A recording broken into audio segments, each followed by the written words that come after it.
alam semesta bekerja berdasar suara dan frekuensi. Bila mengetahui cara kerja suara, akan mengerti rahasia alam semesta. Ketika kita berbicara, frekuensi kata suara berbicara tersebut jangkauannya sangat jauh, hampir mengelilingi seluruh bumi, bahkan seluruh alam semesta.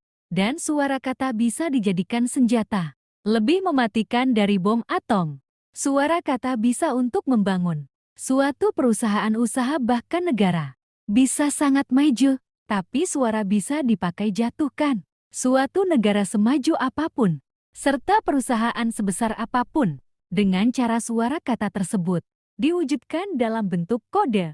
Ada 3 kode berbahaya di alam semesta. Pertama, kode Sandwich. Dikeluarkan oleh penguasa dunia. Kode dikeluarkan setiap 10-20 tahun sekali.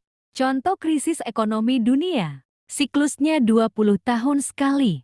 Tujuannya untuk memiskinkan bilioner jutawan agar kekayaannya tak boleh melebihi 7.000 triliun rupiah.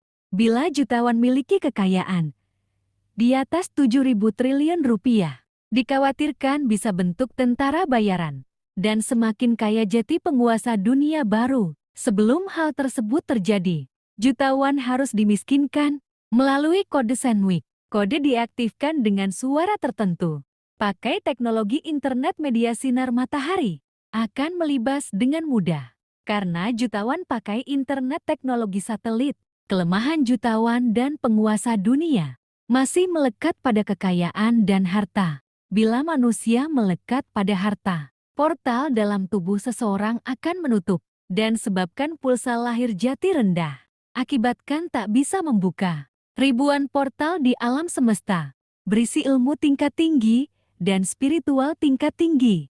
Sebabkan jutawan dan penguasa dunia hanya kuasai ilmu dunia 10% saja. Diibaratkan hanya mengenal ilmu berdiri saja, tapi tak tahu ilmu jatuh. Ibarat kendarai mobil tanpa rem. Suatu saat pasti menabrak hancur. Kelemahan jutawan dan penguasa dunia masih pakai ilmu matematika, ilmu fisika dan teknologi media benda. Semuanya termasuk teknologi paling purba di alam semesta ini. Kesimpulannya jutawan dan penguasa dunia hanya kuasai dunia, tapi bukan pengendali dunia. Kedua, kode suwung. Kode ini dikeluarkan oleh manusia yang miliki kemampuan ilmu setingkat dewa. Mengaktifkan kode dengan suara kata tertentu, dengan internet teknologi, media alam semesta. Saya tak boleh jelaskan cara kerja internet media sinar matahari dan internet alam semesta. Terlalu tinggi tingkatannya bisa membuat gila. Orang punya kemampuan kode suwung, jumlahnya ratusan di dunia ini. Orang kode suwung semua orangnya sangat miskin. Kelebihan orang miskin, dengan sangat miskin portal dalam tubuh seseorang akan terbuka. Akibatkan bisa dengan mudah membuka ribuan portal di alam semesta, berisi ilmu tingkat tinggi dan spiritual tingkat tinggi. Orang kode suwung tak pakai ilmu matematika dan fisika lagi. Kuasai teknologi tanpa media benda 70%. Disebut juga pengendali dunia dari balik layar. Kode suwung dikeluarkan siklusnya 50 tahun sampai 100 tahun sekali. Orang kode suwung punya kemampuan berkedip mata dan keluarkan suara dan aktifkan internet alam semesta. Di dalam tubuhnya bisa sebabkan bangunan pabrik hancur lebur, tersisa pintu depan saja. Bila ada pabrik besar tiba-tiba hancur dan tersisa pintu bagian depan saja, dipastikan pelakunya orang kode suwung. Biasanya terjadi ada karyawan yang ditindas, diperlakukan semena-mena oleh pemilik perusahaan dan tak menyadari orang tersebut karyawan punya kode suwung. Pabrik bisa bangkrut, makanya selalu hargailah orang miskin. Semua kode bahaya tingkat tinggi dipegang oleh orang miskin, bukan orang kaya. Kode suwung bisa bangkrutkan negara maju. Mudahnya seperti balikan telapak tangan. Terjadi karena negara maju pernah jajah negara miskin. Ada keturunan ingin balas dendam. Aktifkan kode suwung. Pakai internet alam semesta. Akibatkan seluruh devisa negara maju lenyap. Jadi negara ketiga dan sangat miskin. Internet alam semesta bisa masuk dan mereset setelan alam.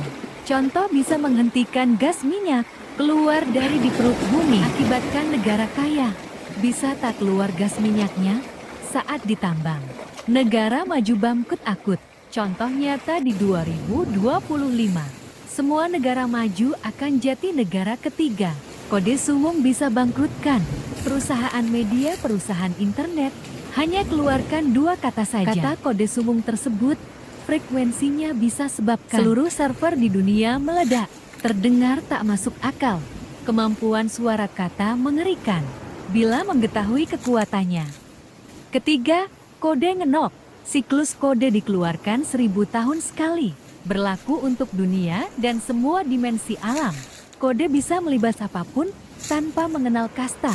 Kode tak bisa dilawan dengan kejeniusan dan kecerdasan secerdas apapun. Karena kode ngenok. Gunakan internet media alam semesta 100%.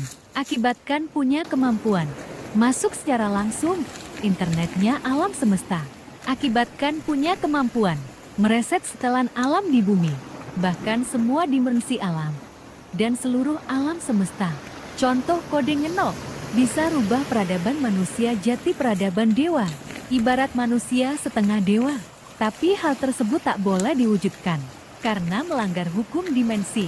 Dan hukum kayangan. Mungkin tersisa 5 orang saja di dunia ini yang miliki kode ngenok dan orangnya sangat miskin. Kesimpulannya, dunia dan alam semesta dikendalikan dari balik layar oleh orang miskin. Buktinya kode suwung dan kode ngenok. Kedua kode tersebut kode paling tinggi, paling berbahaya di alam semesta. Kode dimiliki oleh orang miskin. Saran saya selalu hargailah orang miskin. Perlakukan mereka dengan baik. Jangan menindasnya. Bila yang ditindas orang tak punya kode, tak masalah. Yang jadi masalah bila yang ditindas dan orang tersebut punya kode, suwung kode ngenok dan aktifkan kode tersebut. Akibatkan fatal. Bisa sebabkan kebangkrutan, kehancuran di bumi. Tapi kode tersebut bisa berfungsi kebaikan, bisa memajukan peradaban manusia. Saya bocorkan rahasia kode di alam. Saya punya kasus perbankan. Diberlakukan tidak adil. Kartu ATM diblokir. Waktu berpergian tak bisa beli bensin, tak bisa makan. Jual handphone uang kurang. Saya terpaksa keluarkan kode. Karena merasa ditindas, diperlakukan tidak adil. Mungkin setelah saya bocorkan kode, banyak orang kaya lebih menghargai orang miskin dan meluruskan sejarah yang keliru. Orang miskin takkan menang lawan orang kaya. Bila kaya akan kuasai dunia. Kata pepatah tersebut hanya berlaku bagi peradaban yang andalkan kecerdasan dan jati peradaban purba.